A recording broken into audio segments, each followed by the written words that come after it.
The gentleman that we worked with in Chile heard one of my talks on strategic aggregation, and he came to one of the events that we sponsored, became a member of Bazaar Financing. So he got trained in many of the financing techniques that we train people in.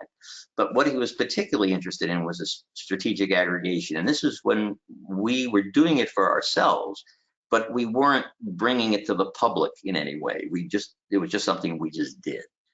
And he wanted the opportunity to do it because he thought that it would definitely work in his home country of Chile. Well, when he mentioned he was from South America, Chile, I was extremely interested in this because what we really wanted to know is this a strategy, a methodology that would work just in the United States with our business models here?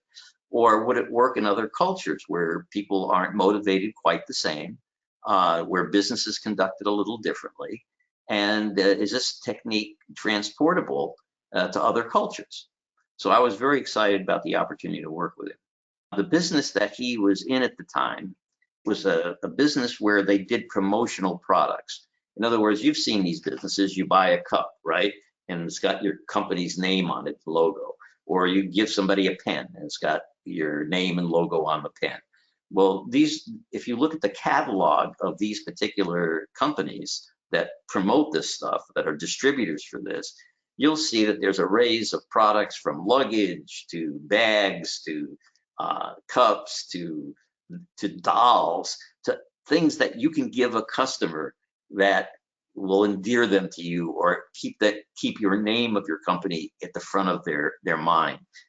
I mean, as I'm sitting here, the list of products from calendars to, I mean, it's on a very long list.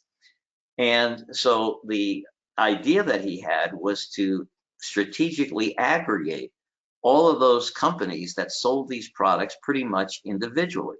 So he had all these suppliers, and what he wanted to do was to create a strategic aggregation. And to do that, he just simply created a website on which they all were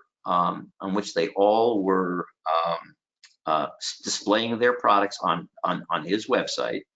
Then he literally took over their sales arm of every one of those companies, and then cross-marketed all of their clients, their individual customers that they were selling, and bring them to the website where they could now see all the product lines that were being offered. And then he created a sales mechanism where it became sticky.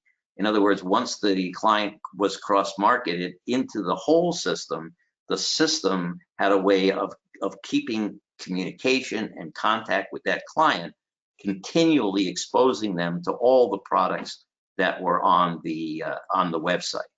So with that simple example of strategic aggregation, he went from a company that was selling approximately $300,000 a year. Now $300,000 US is actually a decent sized company in Chile. Okay, it's not quite like the United States market, but there were three competitors. They were known as the three kings of promotional products. And when he first was in the marketplace at the time that we started this, they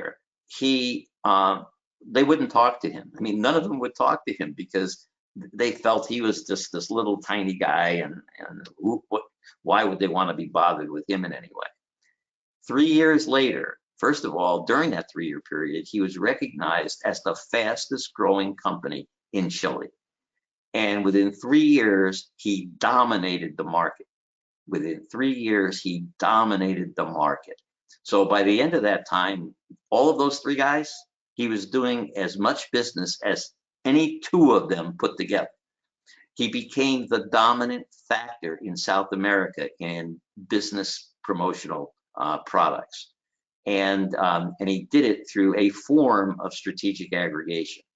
And that's how powerful this concept is and how it works when you bring companies together in the right way, create the cross-marketing vehicle that enables them all to be successful and help promote each other. And it works fantastically in any culture, doesn't matter the culture.